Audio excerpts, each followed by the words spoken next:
right, guys, welcome back to another episode of Something Super Podcast. I'm Steve. I'm Mark. And I'm Jay. Guys, this week we're going to continue with our topic of Loki. We're doing episode 3, season 1. Let's dive into the Easter eggs. Thoughts, feelings. Jay, start us off. Okay, so can we just talk about the one thing that bothered me on the episode before we really get into most things? Absolutely. And I think it's the same thing that bothered most people. I just hate how it ends. It's just like, it's like they see the arc go and blow up, and then it's like, it's over. Like, I feel like they could have ended it a little better than that. So I agree with you. It was a very holy shit, this is super climactic. Boom, it's just over.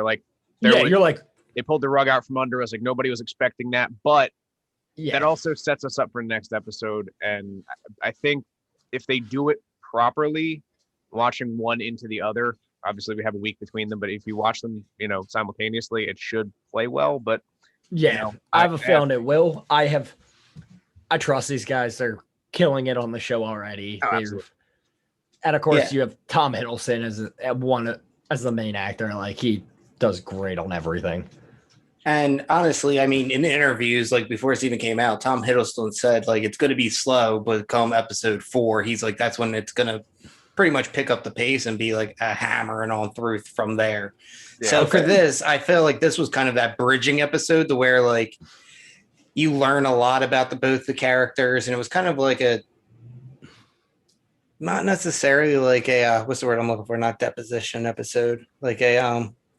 Basically for you to get a little bit of each other's background, because we're still learning things about Loki, even though we had so much time with him through the first 3 phases. Because the one thing is when they're on the train and he's talking to Sylvie, I think honestly, that's the only part through the entire episode where she's actually believing the shit that's coming out of his mouth. Cause she didn't really know her mom, and the way that he talks about Freya, she believes that. And she even says, but like you were saying, Jay, it does end super abruptly. It's is it just me, or am I the only one who literally didn't realize the episode was over? No, it went that smoothly. Oh yeah. I Yeah. was expecting there to be a quick cut, and then them try to figure out how to reverse time or do what something, get the fuck off that planet. But it was one of those things where you hit a wall at 100 miles an hour. That was it. There was nothing. It was just black. Bye. And so go. No, because I'm going to get ready to kind of change it up, and I have a curious question for you guys, so I don't want to ruin your train of thought. No, that was unintended. I think in regards to their conversation on the train, I think that was the start to almost their buddy cop. They want to work together. They don't want to work together. So they know that they need each other at this point, but they hate each other. So right. I'm curious to see if their relationship ends up being a positive one in the long run. And I have some interesting theories that we'll get into in a few minutes, but again, excited to see how the Sylvie Loki team up goes. So wait, do you guys really think that device he got is actually broken? So again, I personally don't. I think don't he's either, using that to because trick I her. I know Loki too well, and it would not shock me in any way. Literally stab people in the back 50 times. I get it. I don't trust him either. So for me, it's one of two things. Either one, it is broken, and he just has that much trust in Mobius, knowing that they're going to be in apocalypses to find them. So that's either number one, or number two. No, it's probably not broken because that bitch shot him with the cannon before. And he landed. So is that where it broke? Did it break when he got thrown out of the train? There's so many times. So don't get me wrong. I mean, it could be broken. Dude got his ass whooped pretty well this episode. But I mean, look at it from this perspective. And again, I'm not even going to sit here and begin I understand the MCU magic just yet, but he made it disappear. It's not like he just turned it invisible and put it in his pocket. It realistically is in a pocket dimension. Where are his daggers? Are daggers always on him? No, he just he said that he said he keeps them in his heart. Okay, so maybe he kept it in his heart. I'm just saying. So wherever he keeps. Does Loki actually have a heart? I mean, Well, he it's like a definitely black does. hole. I mean, he has feelings for like Freya. At the very least, he cares for her. He does have that moment, again, when he realizes that his entire race is dead, or at least he thinks his entire race is dead, because he doesn't see the part where there's like the escape pod and this, that, like, and he knows that he dies saving his brother. So like he does have emotions, No. When I say does he have a heart? like a literal heart. Yeah. Like I mean, anatomically? Like a literal heart. Yeah, like anatomically. I don't know. Because like I mean, I would assume he has something. I mean, yeah, I'm like, I just don't think he literally has a heart. Like, I understand there are some emotions there. Like, you even see it with Thor. He actually gives a shit about him at points, but. Oh, yeah, absolutely. So go ahead, Mark. What is your titillating question? I want to hear this. So the one question that I had for you guys was, when it comes to like Loki, now Sylvie falls asleep on the train. Mm-hmm. And we saw that he was able to kind of fight off Sylvie, like trying to enchant him. Do you think that there was a way that Loki now is enchanting her to get the information he needs? Kind of going along with Jay said, like, is he just creating all this around her? Because like, there's a lot of things that stop lining up. Like there was an entire meteor shower of a supposedly collapsing planet.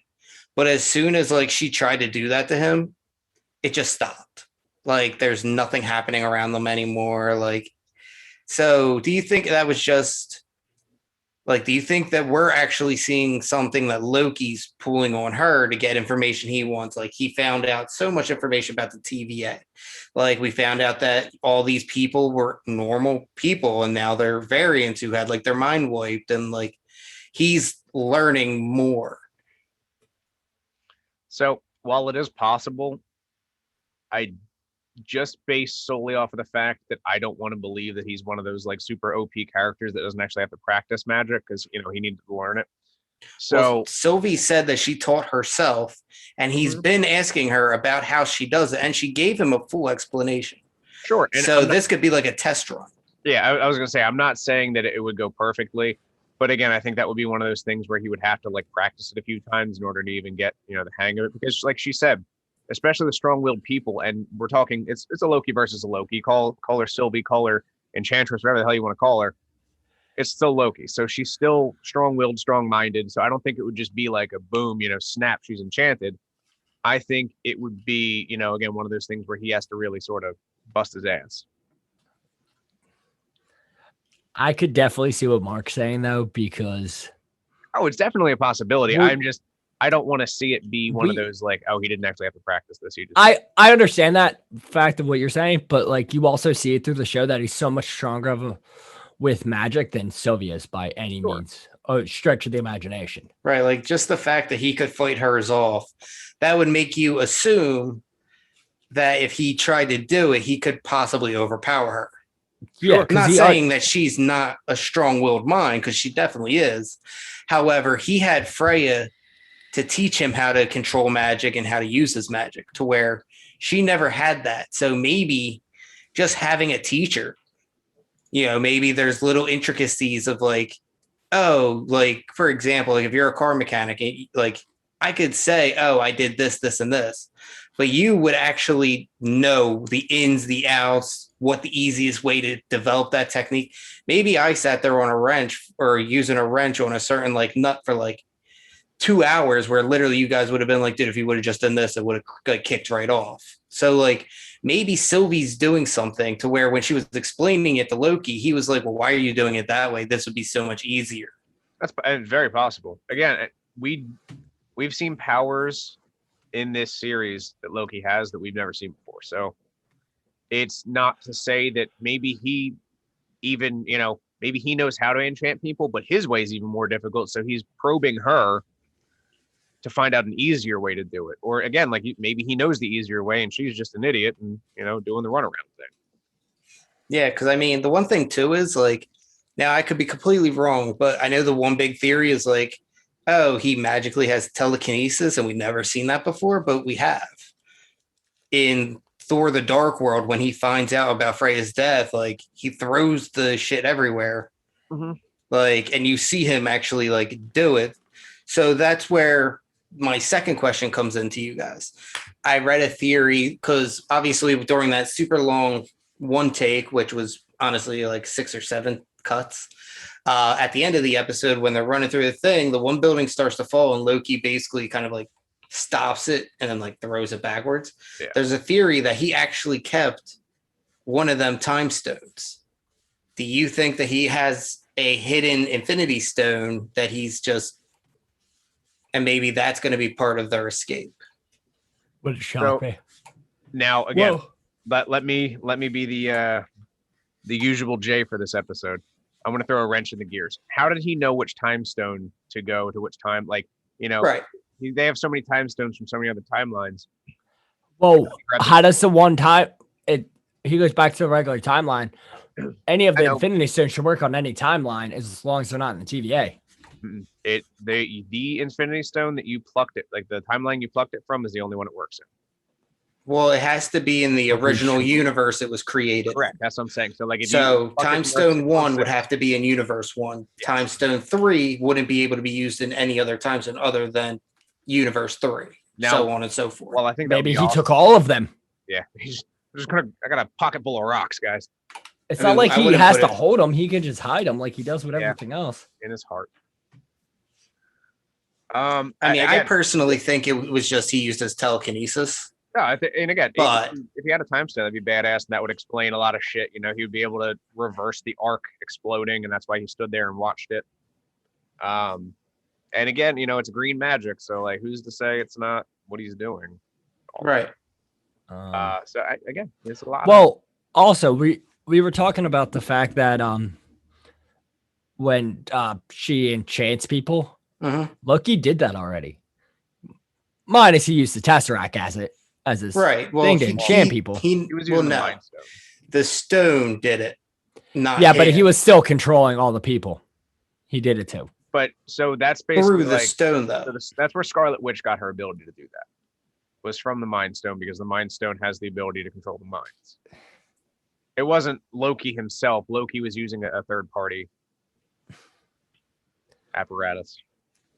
Maybe he brought the Mind Stone with him and enchanted her with that, because I feel like it could work on somebody along those Absolutely. lines.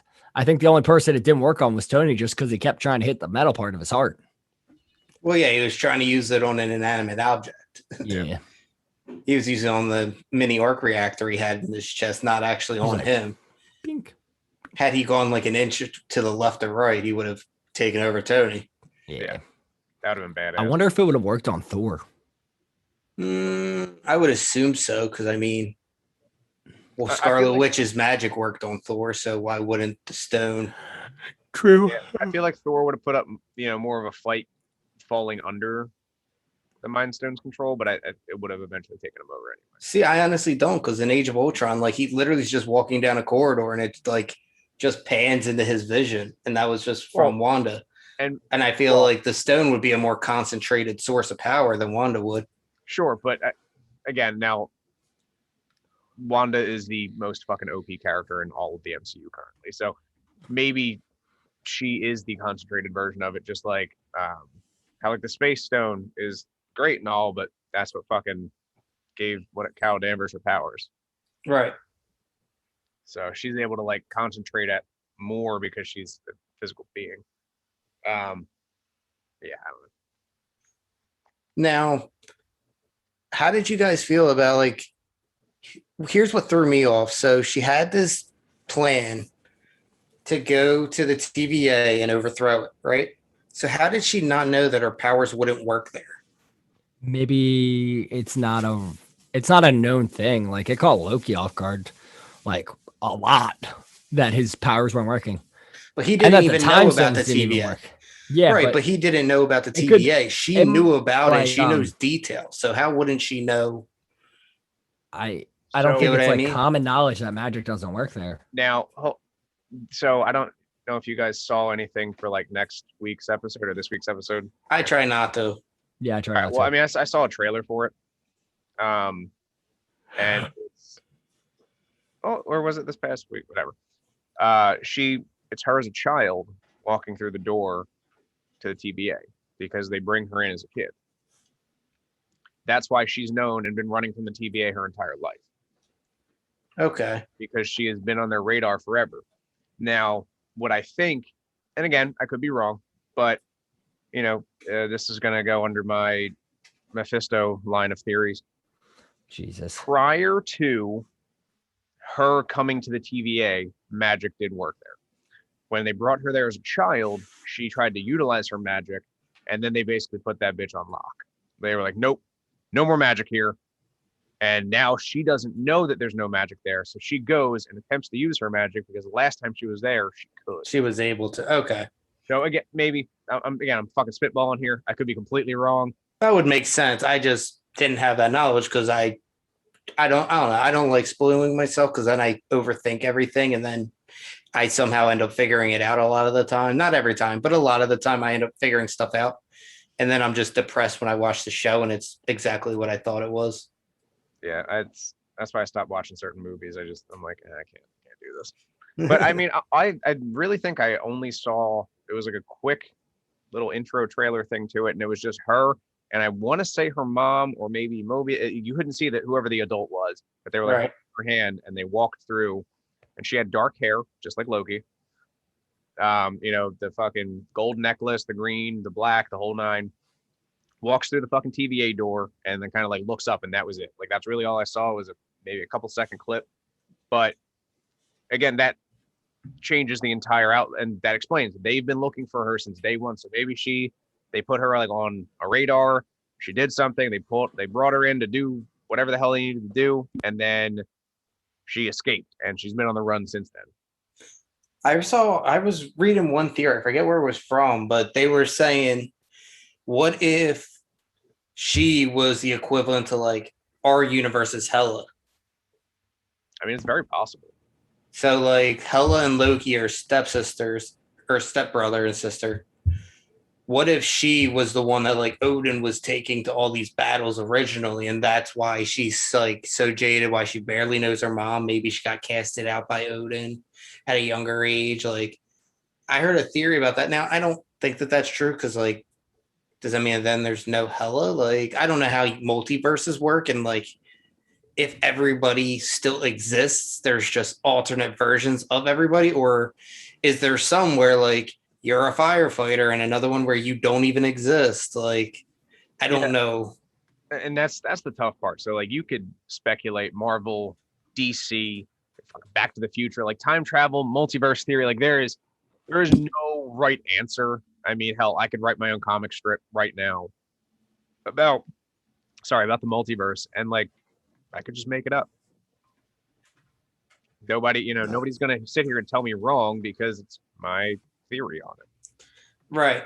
No, and that's where I was just kind of thinking, because as soon as I read that, I was like, that would make a lot of sense in a way. But like, what I want to know is, obviously, she's supposed to be Enchantress, Lady Loki, a combination of two or whatever.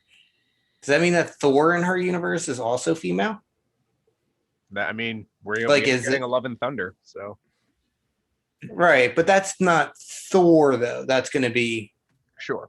But like now, this also goes back to the Loki can be whatever he wants. So, well, that's because of his magic that he can do that. So now I brought this theory up to you.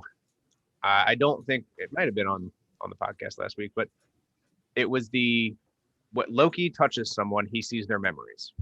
So that's a power he has. Correct. I don't think it's like involuntary where like no. Like in the movie Unbreakable, where like if you just brush up against Bruce Willis, like he sees everything. Like I think sure. Loki has to be trying to do it, but yes, go on. So Loki has that power. Now, Hela was Odin's first. Obviously, we're fully aware of that. He hid Hela very well, but Odin holds Loki as a baby, and Loki immediately turns to look like an Asgardian instead of an ice giant. Now he takes on the looks of Hela. So that would lead me to believe that when Odin touched him, he saw Odin's first child, the black hair, and he knew it was Odin's original favorite. So what did he do? He copied it. Black hair, green and black, the whole nine, like daggers, the fucking the shebang. Like maybe she did the same thing, except instead of being a guy, she stayed a girl. That's possible. Like, I know we were talking about this before. I mean, in Norse mythology, I mean, Loki briefly has an entire love story and a family with a horse. So I mean, and he even gives birth to a horse. So I mean, Nothing is out of question. exactly. Yeah. And speaking of the relationship with a horse, huge time to drop this. Obviously, it's Pride Month, so like that is enormous coming from the MCU. This is the first time we have a canonically bisexual character. Like that's fantastic. Loki admits that in the conversation with Sylvie on the train. So like that's huge. Right. And that goes to show you that like they're as inclusive as it's going to get. Like Marvel is the catch-all. They are the everyman, for lack of better words. Like that is, and I fully support that shit. Like let's get it. Did you guys enjoy the Thor callback though when on the train with Loki after he was done singing? Oh, absolutely. I think that was one of my favorite things. Just the fact that like it's an Asgardian tradition. When you like something, you smash it for someone else to clean up and you scream another. So I'm fully on that. I know that's how Jay does it when he's done drinking. That is 100% how I do it. And I would hate you if you didn't.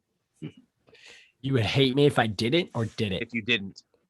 Oh. Did not. Did not. Oh, I was like, you've witnessed me do it. So I have a couple questions for you guys. Shoot. So I know we brought this up before, and actually we brought it up last week about the potential Mobius variant, and that's why he doesn't remember putting the rings on the coffee table. It is now proof that according to Sylvie, all TVA agents are variants from other universes. He was a jet ski salesman before going to the TVA.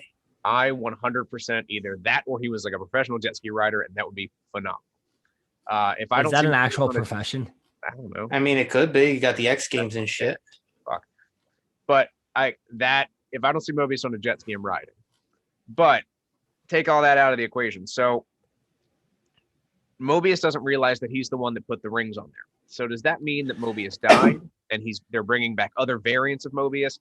Does that mean that there's more than one Mobius working there? Like, is he multiversal? Like, how does this work? And I'm kind of curious now, like where all these people are getting plucked from. Like the TVA is like, all right, cool. Like you did something that you weren't supposed to do. We're going to steal you. And then brainwash you and make you into an agent or a like TVA police officer, like a hunter, or you're like a caseworker, like Mobius. Like, where are they getting these people from? Where are they brainwashing them with? Like, there's a whole lot of questions that I have that, well, obviously I have some other theories that we'll get into later and some Easter eggs that I want to drop on you guys. But what is your thoughts on that? So I kind of went into this a little bit last week. I personally think it's kind of like the Loki situation. Like, I think that there's, number one, I feel like the TVA, like I said, I think it's being ran by Kang the Conqueror. Okay. And that's just getting stronger and stronger as like the show's giving us more details about the TVA and all this. So for me personally, I honestly think that basically like Kang's from the future. He knows who would pose the most risk to stepping out of time or out of the timeline. So for me, I think that there's two Mobiuses, and I even think it's possible that the alternate Mobius that ours doesn't know about maybe worked, like you were saying, when she was a little girl, like she was brought to the TVA. Maybe that alternate Mobius was the one who was working with her. So maybe there's multiple teams of Mobius and Lokis trying to hunt down other Lokis, not knowing that they work for another Mobius.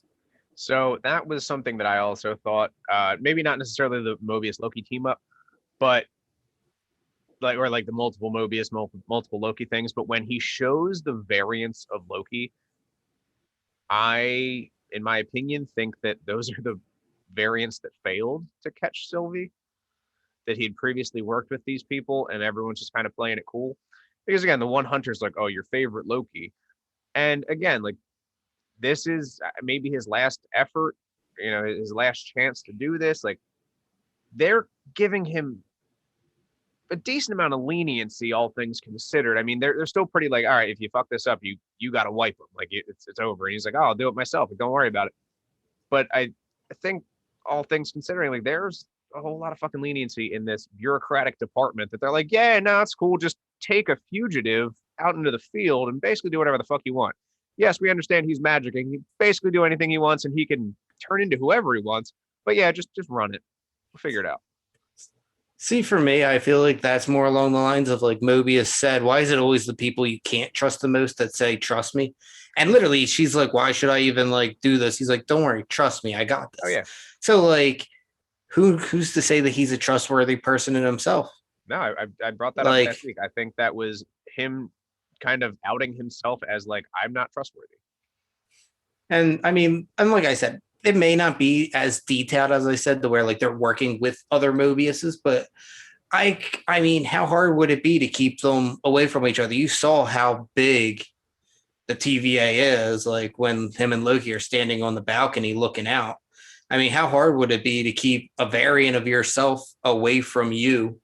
Sure. You know what I mean? Especially when there's so many like restricted files, like you just absolutely restrict their files so they don't have access to see it. I mean, you're wiping their memory. So who's to really know? I mean, now in regards to your Kang the Conqueror theory, I have my own, which is vastly different, but very similar. I think it is old Loki that is running the TVA, and he is currently trying to take out all other variant Lokis so that he is the one true, basically a god of mischief of Asgard. It, again, could be a fucking super reach, but I think it would be an interesting theory because at this point, I am the 99.9% of the timekeepers aren't real. Like, I just need like a literal picture confirmation on the screen that says timekeepers don't exist. Like, cool, got it. But I think they were real, but I'm with you. Absolutely. Like, I think something happened to them. So they're either one, they're imprisoned and not pulling the strings anymore, or they may have like died or something like that in like some kind of like in some kind of cosmic blast or something. Like, it wouldn't be impossible to kill them off. Like, no. And the fact that we watched the Miss Minutes video and it's all like, I mean, this is really just a bunch of propaganda. This is the TVA's equivalent of like the Captain America turns the chair around and has a conversation with kids about dodgeball type shit. Like, that's where we're at. Like, you're just selling them a bill of goods that doesn't really mean shit. So it's for people to believe when you get there, and like it sounds good in theory, but is it actually good in practice? Yeah, I don't know. I there's a lot of stuff. Actually, you know what? I take that back. There's not a lot of stuff in this episode. Like, it was very much just a deeper look into these two characters' lives, their backstories, the fact that they just don't trust each other. It's again, good episode, but I think, like you said, episode 4 and 5, they're really gonna hopefully dive deep. And Tom Hiddleston even said himself, episode 4 and 5 is like the turning point. This was just the mid-season finale. That's why they left us on like a heavy cliffhanger. Yeah, and I mean, I think they're doing a good job of like slowly walking us into who Sylvie is. Like, I don't like when they're just like, hey, we're just going to shit out all this information on this one person. You got it? Good, because we're never going to like bring anything about them up again. And it's only because it's relative to the plot. Like, they're slowly, like the whole thing where he was like, well, I'm adopted. And she's like, I know. He's like, you know? And she's like, yeah, they told me. He's like, they told you? Like, wait, they didn't tell you? No. Yeah. So like, there's like little things that are different. So like, it's interesting to learn, like, she didn't have a connection with her mom. She was told that she's adopted. Like, all these things that you're kind of learning and seeing. And that's where it's like, okay, like it's the way they're doing like a slow rollout. And I like that. Yeah. Again, there are the subtle differences between the two of them. Like, Loki has the double dagger. She has the fucking machete. Like, they have their own quirks about them, which I think is good because, again, you can tell they're the same character, but they are just enough different where it's not going to be boring watching two of the same people on the same screen. And I can appreciate that. And then, God. No, I was just gonna say, and at the end of the episode, there's like it's like a 3-frame shot where like they're fighting guards or something, and literally like they're doing the same exact moves, and they end it with the same sweep. Yeah. So like yeah, they are the same character, but they're very different people. Absolutely. I mean, I think this episode, more than anything else, as far as like Easter eggs go, they just had more references and callbacks to other things. Now, not just MCU stuff too. We had, I mean, if anyone's ever seen the movie Snowpiercer, it's a bunch of rich people on a high-speed train that are escaping the poor people. Like, that's, I mean, it's exactly what happened. You got the rich people buying tickets to get the hell out of there, and they're going to get on the Ark because they want to save. They save themselves, whatever. And then there was a callback to the movie Aliens, which I thought was kind of cool. Sorry, the two guards that were credited. Yes, Corporal Hicks and Private Hudson. So I just wanted to, I mean, like there little things like that. And then the shot of Loki being thrown from the train is like a direct callback to Ragnarok when he fell out of Doctor Strange's portal, just like boom, slammed on the ground. And I love the thing that Loki does every time he falls, because I've seen it a few times now in the MCU. Like flips his hair up, like in just frustration, like snaps his head back, like shit. I've been falling for 30 minutes. And you know what? I'm all about the callbacks. Like these movies were great. Let's do it. I'm on it. So, there's just a whole lot that we had to look forward to. I think more than anything else, this is a decent mid-season finale. It wasn't too robust where it's going to take away from anything for the rest of the season, but I think it was enough of a Sylvie Lushton backstory or Enchantress or Sylvie Laufey's daughter, like whatever you want to call her, the amalgamation that she is. It was enough of a backstory for her. Laufey Dotier. Yeah. Like it. Yeah. Now, Mike, I'm curious. Do you think that she's originally an ice giant too then? Yes. I'd 100%. Because her last name starts with Laufey, and I thought Laufey was the ice giant king. Yeah. Well, I mean, again, if they're the same, quote unquote, the same person, like they're not a Nexus being, so they're not going to be the same across all timelines, but like I think their origins are pretty much the same. It's just how they turn out. Like I maybe that has an effect on it. I don't know. Again, I think that was like in her file just to prove that like she is, because again, in Norway and like the Norse, Laufey's son, obviously son of Odin's son, and then Laufey's daughter. Like there's a bunch of athletes for the CrossFit Games, and they're David's daughter and Sigmund's daughter, like stuff like that. So it's basically just saying the daughter of, then the son of. So that's what their last name means. Yeah, you didn't know that? Fucking sense now. No, because I know about Sigmund's daughter, and I was like, "What? That's so weird." But I've heard like the son thing and didn't click ever twice. Thor Odinson? Yeah, it's Thor is Odin's I son. knew about the Odin son thing. Like that makes sense to me. And then why did Laufey's son not make sense? no, that does. I was talking about like Sigmund's talking daughter like for real CrossFit. world. Yeah, I'm talking about the real world, okay. like CrossFit and shit. I was like, the fuck? No, I thought you were talking about Loki. I'm like, literally, all they do is just change the first little bit from Odin's son to Laufey's son. How did you not pick up on it's the same thing? Here's the crazy thing though. So like, and again, like my sister and I would have the same parents but different last names. Like, how does? I mean, I don't know. Yeah, it's a weird. Yeah, it's weird. But I'm cool with it. Fuck it. Hey, if I could swing it that way, I definitely would. But we all know I'm not bright. Thank God I'm. That's all right. We love you, buddy. We still love you. Yeah, so far as far as the Lady Loki, Sylvie, Enchantress thing, there's been no clarification as to like who they're referencing yet. So that's why I keep calling her the amalgamation. I think it's a mix, just because she said like I don't identify as a Loki anymore. Yes. Like, and she's like it's called a alias.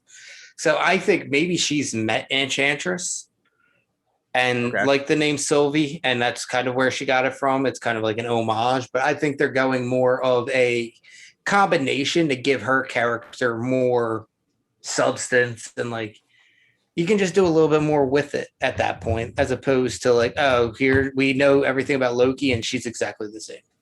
Yeah, no, I definitely agree with that. Like it's an important distinction.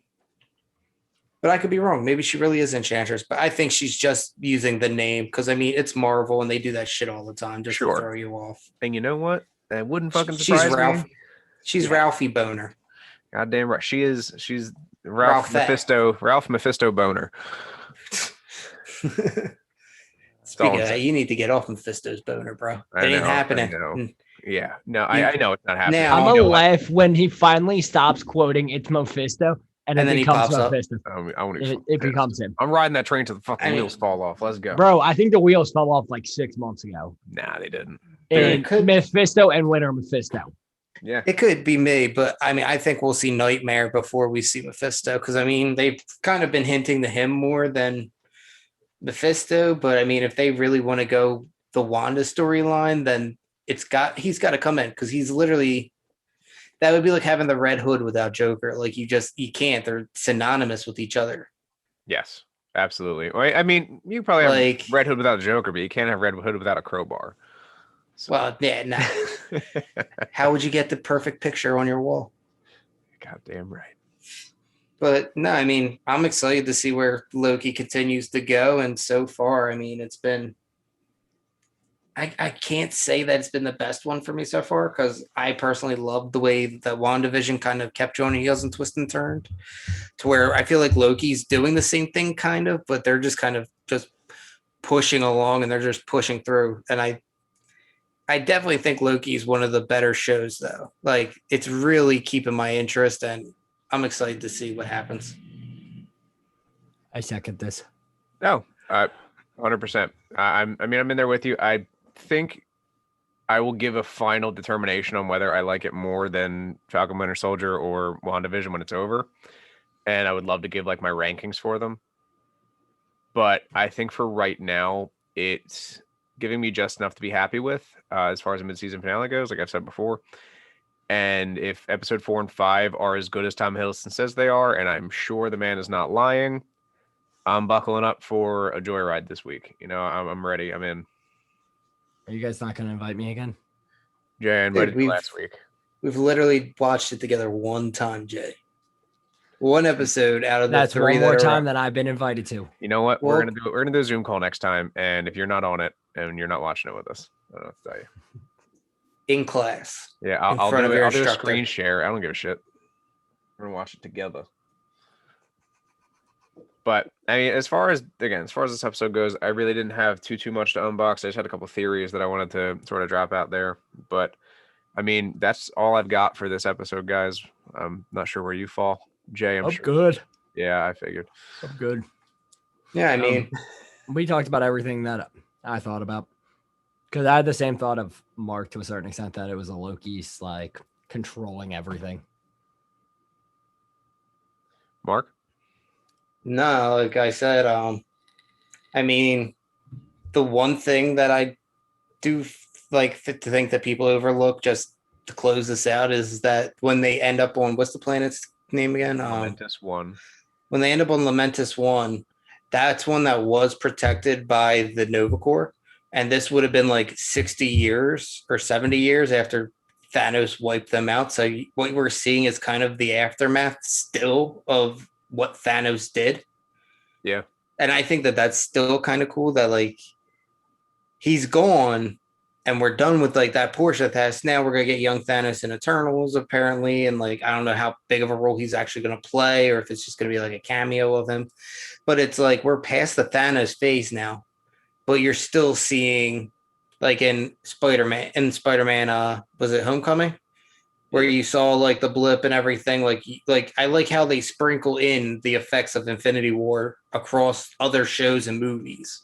Yeah. And even to now where quote unquote 70 years later, like we're still seeing the effect that he fucking had when he was on his trek for power. Yeah. And there's honestly a whole lot of fallout from Infinity War that I think it was important that the MCU sort of dove into that. Now, for me, it's one of those things where, like, done correctly, which I think they have, it works phenomenally. Like, but you could easily fuck that up.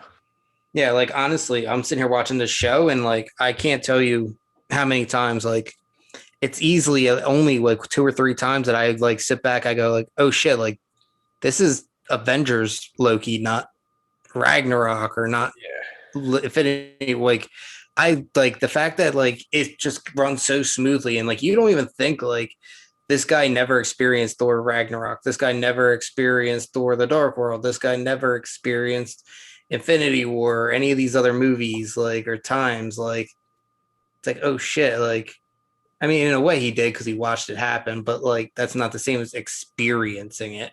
Absolutely. It's one of So, those. It's one of those things where people have to put that in their mind that this is not the same person, and that's Right. okay. And that's what I'm saying. Like, that's what I love is like, they're not constantly reminding you. They're just letting it run. And I forget half the time. Yeah, I think that's a huge part of it. This is going to give him a separate character arc that he didn't get from all of those other movies that he was in, building Or it up. maybe to the this. same one. Yeah, maybe he ends up the same, and I think that would be cool too. Because I think what he's currently realizing is that his quest for power was almost in vain. Right. So that right there is putting him leaps and bounds beyond Dark World and Ragnarok. No, that's how I feel. And I mean, that was really the only other thing I had. All right. Well, if that is all we've got for this week, guys, I just want to say thank you for tuning in and giving us a listen. If you have any thoughts, comments, theories on Loki, reach out to us at Something Super Podcast at gmail.com, or you can do at Something Super Podcast on Facebook and Instagram, or we are also on Twitter at SS Podcast 52. Chat with us. Give us your thoughts. Give us your theories. Tell us that we're wrong. We'd love to hear it. We'd love to hear what you think. And we're still on all of your major streaming platforms. That's Anchor, Apple Podcasts, Google Podcasts, Spotify, you name it. And keep an eye out for us on iHeartRadio. Yeah. Like I said, for now, we're going to be doing this on Tuesdays until Loki's over, and then we are back to our regularly scheduled programming on Thursdays. Woot woot. Oh, yes. I'm super excited. I can't wait for all of the other stuff that Marvel's going to be dropping this year. We have a decent bit of Bad Batch to go over as well. So we got a lot of product for you guys, and we are here for all of it. So as always, thanks again for listening. My name's Steve. I'm Mark. And I'm Jay. And we'll catch you guys next week.